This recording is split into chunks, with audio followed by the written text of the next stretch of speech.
Hi, everyone. Welcome to Wednesday Book Club. It's ParaCozy Book Club, and we are talking about a ParaCozy book. It's called Undercover Psychic or Psychic Undercover. Yep. Which one is it? Yeah, I can't remember. Who's here? Hey, Trisha. Hi, Trisha. I could have swore. I think I accidentally did I delete someone's comment. I could have swore I saw 4. Hello, everyone. Hey, Michael. Hey, Marilyn.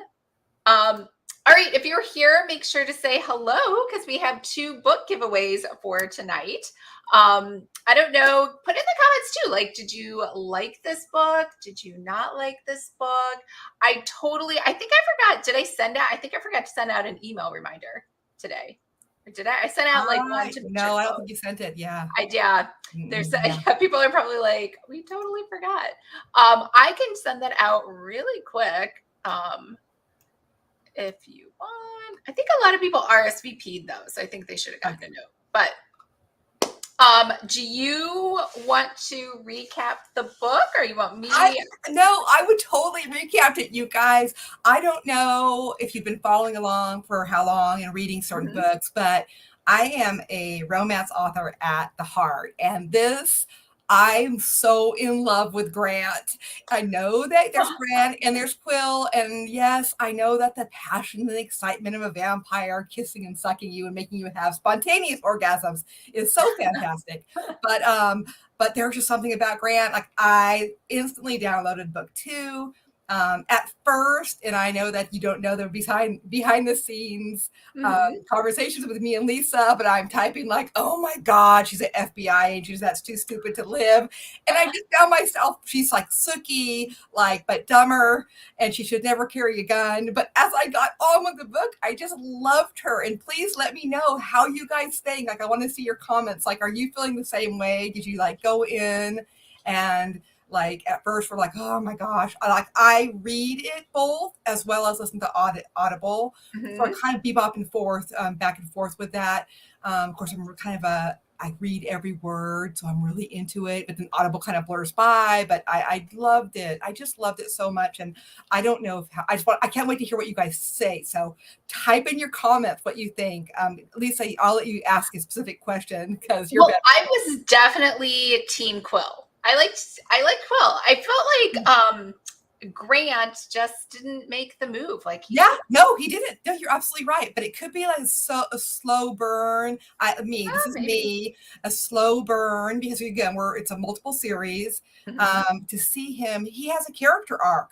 Or Quill doesn't. And Quill's never going to have a quick character arc. He's been around for a long time. He might have a little bit, but Grant's going to definitely have that. Or he's her boss, and there's a lot of rules with that kind of stuff. So there's that going on as well. In real life, the HR real life stuff. But I mean, do they really have rules? Right? It's like the vampires and psychics, and so. That's true. But I'm not going to tell you, I did like Quill.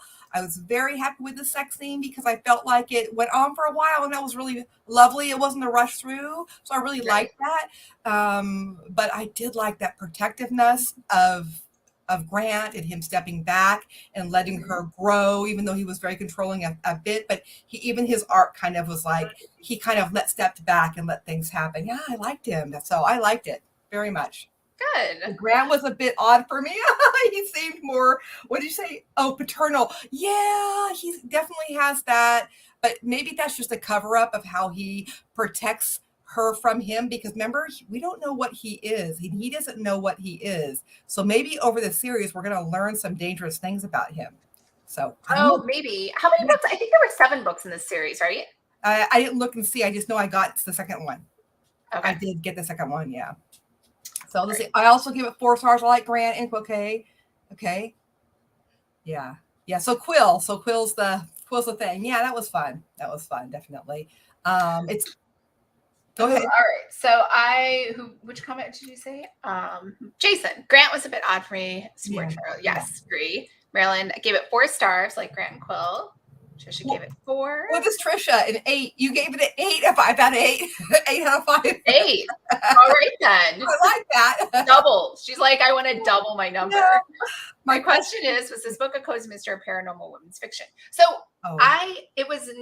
it was not a paranormal women's fiction, because women's fiction was like, you'd have to be 40 or over for the main character. And she was 23, I think. Yeah. And I don't know when this was written, but clearly it's Gen Z. If you're 23 right now, you're not a millennial anymore. So in Cozy Mystery, we can talk a little bit about that. It had, yeah, we'll talk about that. Yeah, and Trisha's saying, 8 books, and Jamie's saying 9. Okay, so it's 8 books. Yeah. All right, thank you, Trisha. Oh, 9 books. All right, so let's talk about whether or not it was Cozy Mystery, because I think, and I do feel a little bad, because usually, so Courtney and I used to have a rule, like any sexual assault or anything like that, or sex in the book, we don't read those. But it's hard to know when you just look at the title and the description. Yeah. So that was probably a shock to people, as well as the F-bombs and all the other graphic details and words. So there was that. It truly was, I think, a paranormal romance with a medium heat level and like a 3 or 4. And then it was also a paranormal cozy, right? Yeah. I feel like it was the most. And mostly, I don't think we've seen mashups. Usually a paranormal cozy it could have some kissing in it. I've never, ever seen like this much graphic sex, or the P word, or all the other words in a cozy. So it might have been a shock. Let me know if you were shocked when you read that. I'm fine, obviously, because I'm a romance writer and I write reverse harems and erotica, but it was a shock to see that, I guess, in a cozy. Right? I just think that the author is very, very Sookie Stackhouse, just the voice and her mannerisms. At first I was not super happy with that, but at the same point, as it went on, I started seeing her really get into her own character. So I really started liking that. And then let me think, who says this? Michael is saying, I don't think she really knows what she wants yet. It's too early. Absolutely. Yeah. Absolutely true. Yeah. Sure. Of course. And she's 23. And she's 23. Yeah. Who knows what they want at 23? So yeah, 8, 9 books into it. Let's see where she's at. She might not be with any of these guys, which is fine. So, but I did like the point that, again, that Grant recognizes that she's young, gives her that space to grow in her own way, even though he does slip out of character sometimes, slip out of the fake character and like her. And you show that when he's holding her and these things like that. So I did like that part of it. So I'm curious, so for sure, curious of in the next in the series. So Jamie, I don't feel that way when reading it. What were we talking about? We were talking about like the too many F-bombs and sex and that kind of stuff. Maybe. So the sex. Yeah. I admit, Jason, it did surprise me. Yeah. You did? Oh, okay. Is that because I'm a romance, paranormal, I call it romantasy, or it's very a dark fantasy. That's what I write and read. And so I'm very used to seeing that. So it was mild, but it wasn't mild. It was still a little bit descriptive and a little bit steamy. But again, just it was one chapter. So it wasn't like the whole book was weaved through it. It was a little bit towards the end, of course. Well, I think there's a difference, right? So I think we're all saying we're surprised, but we're not saying we didn't like it. No, okay, good point. We're just saying it was a surprise. Yeah. If you only read cozy and you're not used to seeing that, okay, I see. Yeah, but everyone reads everything. Marilyn, it surprised me, but it didn't bother me at all. Yeah. Good. Okay. Jason, exactly. I'm a published romance novelist, so I'm not scared of sex or profanity, but found this a bit of a traditional genre exceptions. Yeah, for sure. Okay, yeah. So just a mashup. It was a little bit of a mashup, which I think that's just a genre that I love, to tell you the honest truth. I like it. Maybe it's just the surprise of it. Like you go in and it's a surprise. So I kind of like that. I love Milo's character. Yeah, I know poor Milo. Michael Carl's anyway. Yeah, that's true. I think, I just feel like a good description would have been SVU paranormal, right? Like the Law and Order show SVU, sexual victim assault victims, are SUV. Is it SVU or SUV? SUV is a car. I think it's SVU, right? Yeah, sexual victims. Okay, I don't know that term. Yeah. Okay. So it's a TV show. So I think, so let's just recap. So we have Ariana Ryder. She's a special division force agent. She is young. You have to be 25 to join the FBI. So she's brought in as a on probation, but she knows how to sing. They want to establish that up front, and that's how she's able to go undercover, because the girl that is raped and killed is a singer at the nightclub. Yes. That has vampires in it. And the girl that was killed. So I guess when they have victims, they kind of use that A to Z formula for naming hurricanes and other natural disasters. But they end up finding out her real name, which is Joanna Cass. And so she was drugged, so she had a roofie. And so the psychic powers are such that when she touches somebody, she can kind of get the strong emotions or whatever happened most recently. But because of the rain and because a time had passed, I guess her psychic visions become weaker because of those. There were a lot of characters in that first one. Katrina, Will, they get drinks at Alfonso's all night. Jet Kowalski, Irish, Wesley Mercutio Grant. And I thought that was funny. I guess it was an insult that she calls him General Grant, because for sure General Grant was the Union versus like the Confederate general was General Lee. So that would have been like, I guess, praise. And then I think that's like, I think where I stopped taking notes on this. I mean, I read it, but, and then what else? And then there's a second victim, and then at the club, she meets Quill, and then he figures out who she is. And then, right. Yeah. So do you want to take over?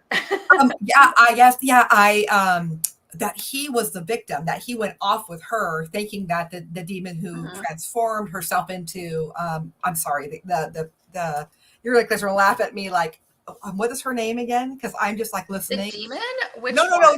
What is the main character's name? Oh, Ariana Ryder. Oh yeah, Ariana. Okay, sorry about that because I do know that. Okay, so Ariana.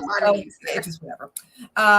So Ariana she's pretending to be her, and then we learn that Quill is actually the target. So that's interesting too. And I do love at the end where she says you're not alone. I really like that. Yeah, that was really heartwarming, and that was sweet, super sweet. So. Yeah, that was a good twist. So they were like, they thought maybe he was the guy, or he knew the guy, and then he kept getting her in. And then they were like, no, he's the victim. They're trying to kidnap him. Yeah. And then, of course, at the end, we learned that it's the Irish co-worker who is working with it. And it's a vampire. So I was like, very, very, that totally threw me. A lot of times it's always the person that was close to you that you pick as the true villain or one of the ones that helps. Yeah. Irish was a surprise. Yeah. So sort of luck of the Irish is trick of the Irish. Yeah, it was very good. So that was really good. It seems like these guys just want to control her. Yeah. Also, well, I think because she was so young, like I think they all kind of just forced themselves, like force themselves, but like they all had stronger personalities, it seemed like, than she did, because she was like, because of one bad incident when she was 15, she's like, I just never want to date again. Right. Which obviously she dates, because here she is dating Quill. But yeah, of course, it's very much a fish out of water, maybe a coming of age story. So all that, it's, that's why over 9 books, because she's going to grow and mature over this. And I says, Jason talks about that the politics, but I think the thing is that, again, I think this author maybe has read Sookie, and so we have a lot of that being very similar, where you have the king and queen from certain places. Instead of the king from Louisiana, we had king from, I don't remember where it was, but you have the power struggle among the factions, right? Absolutely. I feel like that happens a lot in paranormal. A lot. The vampire politics is really strong because people are really old and they want power. And so, you're going to see, I think you're going to see that in this. And I don't remember if the stack houses were cozy mysteries, because they weren't really cozy. They were definitely a horror almost. Didn't this kind of remind you a little bit more of Twilight, where you have the reigning council, right? And everyone falls in line and they kind of like are in charge. Sure. That's kind of what it reminded me of. I mean, honestly, like some of the political stuff, I did kind of glaze over. I was like, right. But like when I think of like paranormal politics, I think of like, we will kill you. Jason's saying I'm talking more the conservative. Oh, conservative 25. I did gloss over those. I don't remember those two. Not really. As soon as I see politics, I kind of zone out. It's Yeah. kind of like, did anyone see Resident Alien last week? Where the I wife was love it. talking and he's like, do you remember what the wife was saying? He's like, I was doing math problems in my head. And I was like, that's what I would do. That's what you Someone's do. talking about Yeah. politics. Yep. I'm such a, like I said, I'm so heavy romance of getting a couple together. I'm so focused on that. And I know there's going to be politics and I do gloss over it. I don't like hang on to those things. I know it's okay. It's okay, Jason. We make typos. Yeah. But yeah, you're going to have that in the books, and that carries the book the tension as well, because there's always going to, if she's with a vampire, there's always going to be vampire and politics throughout the whole story, right? And fighting over the control and that kind of stuff, and maybe the control of her at some point, because you've got her boss controlling you. Quill's going to be controlling. He may come off as sweet and charming right now, but he's a freaking vampire. He's going to be controlling at some point. He's already using her sexuality against her by making her drink his blood and vice versa, so that she is has these these great orgasms. And I just think that's kind of like that's why I'm not like in love with Quill. I'm excited that she's exploring her sexuality as a young girl, but that's great. But I don't like the controlling part. That she's going to have to definitely figure out that as she goes along. So. And it was almost kind of comical, that very last scene where she has to suck the poison out and then he's going to help her. But she's like, but everybody's watching. And he's like, it's okay. And she's like, but then they'll all know and they're going to be good. I was like, oh my gosh, she could have been dead by now. Right? It did go on for a little while. You're right about that. Yeah.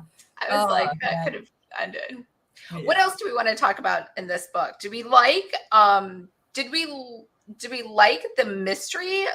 Like, I don't really feel like there was much of a mystery, right? So like there's a rape murder in the beginning and then she goes undercover, but then I feel like the romance kind of took over. I don't know that she was doing any sleuthing, right? Yeah, no, not too much. I mean, she was going around and shaking people's hands. We were getting little bits of that. And that was interesting because you just never knew. Yeah, because you just never know what you're going to get out of it. But set those up. Yeah, so not huge. I mean, she's working with a team and she's trying to become part of that team, but she doesn't really quite belong yet. So, and of course her boss reminds her that she doesn't belong and, kind of punishes her here and there. But again, he does it strangely because he wants to protect her. And again, like someone said, I remember who said this about the father type of figure, and that could be that might be all he ends up being, is a father figure who's proud of her, and she has to end up realizing that she has to be proud of herself. She doesn't need anybody else's approval. So that could be part of her growth. We'll just have to see how it goes. And then definitely seemed more police procedural than any actual mystery. It was mystery, but definitely had that. But then we know that because it's FBI right off the bat, so we know it's going to be procedural a bit, right? Yeah, because it would be a little weird if she didn't have access to get the DNA results, right? Exactly. And have someone do the autopsy. Yeah. Help figure out the crime scene. So it took me a bit to. So Trisha says it took me a bit to figure out that pyro. Oh, it's a carpet. Oh, that was confusing. So sweet. Oh, it was. Oh, I got it right away. I just thought it was awesome. I'm like, this is so different. It's not a cat. It's not a dog. It's a parrot or whatever the heck it is. Right. It's a freaking magic carpet. Yeah, that was awesome. I think I did listen to it at 3.5 speed, which did help actually. I know it sounds bad, but when I listened to it slower, it was harder to understand because of the Southern accent. So when I did it 3.5, I was like, oh, got rid of the accent, right? Because it's so fast. Oh, that's hilarious. That was probably my favorite part. Jason, that's probably my favorite part. Yeah. And I love that Grant was, he notices that it moves and that he's petting it. Oh, yeah. Sweet. So sweet. I mean, think about it. You're going to have your boss come over and he's going to pet your rug. It's kind of a little bit of a sexual thing, maybe. Even, that's whatever. Anyway. Super cute. Jamie, I think his connection to her personal kidnapping made Grant excessively overcritical of her safety. His connection. Oh, Quill's connection to her personal kidnapping. Yeah. Wait, you think Quill's connection? I think that's what she's talking about. Or critical of her safety. I mean, yeah, but we don't know all of Grant's history. I don't know if they went into Grant. Grant. We really didn't get into Grant at all. No, we didn't. But the thing is that Grant has a backstory. And so his backstory might not come into it, but maybe he had a little sister who was kidnapped. Maybe he had a little sister who was killed. He's obvious in his profession for some reason because of his backstory. Right. So we'll learn more about him. But this first book is just about her. Yeah. You know, and Michael, Pyro was the comedy that, yeah, totally. Yeah. He was funny. I would have liked to have seen Pyro. Oh, no. Grant rescued her when she was younger. Oh, he did? Oh, I missed that. Oh, man, me too. I missed that too. Okay. Maybe I think it was mentioned in the beginning, like why. I know why. Why she was brought in, and the other one lectured her and was like, Grant really stuck his neck out for you, and got. Yeah, I remember that. Yeah. And I think it was because that's why she'd rescued Grant. That is the hook for the other stories. Oh, hallelujah! Thank goodness. Okay, good, because I freaking. Sorry, I cut you off. You were saying something about Pyro. You really wish Pyro. Well, a lot of times when you introduce a character, a cat, let's say, or whatever, I'm gonna go, whatever, is that cat does something significant. Now, the significance in this is perhaps Pyro trusts Grant to the point where he lets Grant touch him. And maybe he doesn't do that. He's not personable even really with her too much. He doesn't really come and curl up in her lap or be by her pillow. So maybe the fact that he somehow bonded to Grant a little bit, that might be something. So Grant is yes. What does yes mean? Oh, because about Grant, when we were talking about Grant rescued her, and that's why. Okay. We got it. Yes. And there's a novella before the first book. Okay. That would probably explain it more. Yeah. Okay. So I always do these in my stories. I always have the novella first, and it's it's a sales magnet in a way. But okay, good. Now I know that. I'm gonna try to find that. So Jason, I love Pyro not killing Quill. Smart carpet. Yes. Smart carpet. Oh yeah, for sure. Also, I just kind of feel like I did feel that we missed some of the coziest things where you have the family around, aside from her mom's phone calls, right? You were kind of missing a little bit more about her personal life and her own world. It was either she was, having sex with Quill, hanging out with Quill, or they were doing undercover investigation. Yeah, but sometimes... For me, example, I have two people in my family, basically, and those are my kids. I don't have extended family, so my family is my friends and my coworkers, and they're my family. So so her family is her coworkers. So that's why. But in her mom calling her, I like that her mom called her at the end, and they have that little bit of, Mom, this is why I'm doing this. You write because of the light. You want to put light in the world, and I do my job because I want to bring light to the world. So that was really nice. That definitely tied those strings together. I like that. Yeah. Yeah. Oh, go ahead. I was just going to say back to Pyro. I would have liked to have seen Pyro do a little bit more, but again, maybe that comes out in the other books. And I think he was introduced so late. There wasn't a lot for him to do. Oh, here's Jason again. Oops, Jason, I'm trying to click on you here. Let me see. Oh, you see it. I loved Pyro not liking Quill. Exactly. That's my point. He let Grant pet him, but Quill, no. So interesting. So maybe that's setting it up for Grant to come in. Like maybe Pyro has some insight into maybe true intentions. Well, again, she's special. She's psychic. No one's like this. In her family, no one's like her. And maybe Grant ends up kind of being like her. Yeah. Which could be nice. I'm totally guessing. I'm totally plotting in my head like how it could go. But I just need to read the books and find out because, I really enjoyed this one. So great job picking it, everybody. That is really awesome. Yeah. Oh, should we talk about which book was chosen for next month?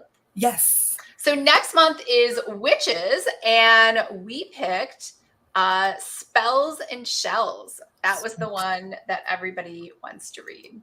So Spells and Shells, it's about the librarian witch. She finds out that she is a witch through her dad, which was kind of different. Usually it's through your mom. And then her family has some magical library that she works at. And of course, there's a dead body there. So. Okay.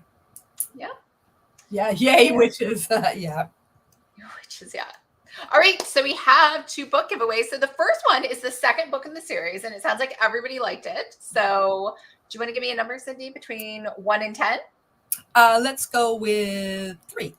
3. Okay, let's go from the top for the people who came early. 2, 3. Marilyn Campbell, you won book 2 in the series. Hopefully you like this book. Yeah, she gave it 4 stars. Great. Okay, good. And then we have a second book, which is from the Renaissance Mystery Fair. And that is from, isn't it? That's the second book, right? It is from, hold on. I can help you there. Well, I know it's from Erin Johnson, but I have so many books inside of here that we're doing giveaways. No, I lie. That is not the book. It is Pretty Little Flyers, but the Renaissance Fair was good. Pretty Little Flyers from Erin Johnson. And this is a pet psychic magical mystery. So it's book 1 in the series. So do you want to give me a number between 1 and 10 again? Let's do 9. Okay. 1, 3, 4, 5, 6, 7, 8. Jamie Lynn Hansen. So hooray, you won the Erin Johnson Pretty Little Flyers Pet Psychic Mystery. So drop me an email to everyone who won. Just drop me an email to lisa@lisaseifert.com. It's an ebook for both. And I will pass your emails on to the author and they will get those books out to you. Nice. So I think that's a wrap, right? Is there anything else we want to talk about though before we leave this book? Is there any... I only had one tiny pet peeve. I don't know why. I think because of the Southern accent, it was almost like a default, like, everybody, there were only 2 minorities and they both like had to be called out, like the Asian American cat and then the Latino, I forget, woman at the end that was able to smell things or something like that. Do you remember that in the book? No, yeah. There was there a man of color? Because again, that was also, when I talk to people, I don't talk to them. This is my color friend. Yeah, I don't do that. So it out so much to me, especially because, and maybe I'm just like ultra sensitive because I'm a minority, but then she was like, yeah, and the Asian woman had almond eyes. So I was like, yes, we all know Asians have different eyes. And then she was like, she looked like a chipmunk. I was like, I'm kind of offended by that. Yeah. And then the Latino woman too, all of a sudden in the book too, the accent changed. I was like, oh, it did. Oh, that's funny. Oh my God. Yeah. It's like, this is all right. All right. So it's like nails on a chalkboard. Oh my God. Who? Jamie Lynn. Who won? You won. You won. You won. Jamie Lynn, you won the second book, or which is the second giveaway, which is Pretty Little Flyers by Erin Johnson.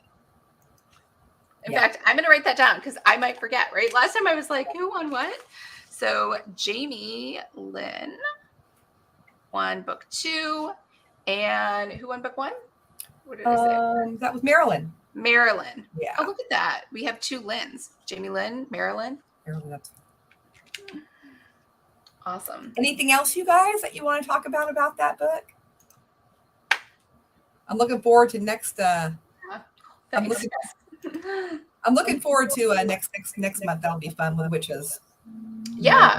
Everybody loves it. It was really hard to narrow it down to like 5 books because there were so many witch cozies, which is good. Yeah, they're really fun. They're always fun. Yeah. Magic is fun. I love it. Yeah, and hopefully it'll be cooler. It's like, I don't know what the weather, I mean, it's only like 83 here, but it still feels really warm. Yeah. Got to be around 90 here today, but that's warm. Warmer. Yeah, we were on the Jamie Lynn, we're on the second book. Oh, okay. Nice. Okay. Good. All right, everyone. Well, I hope everyone has a great and fabulous Wednesday night, and we'll see you next month. Yeah. Thank you. Thanks for joining.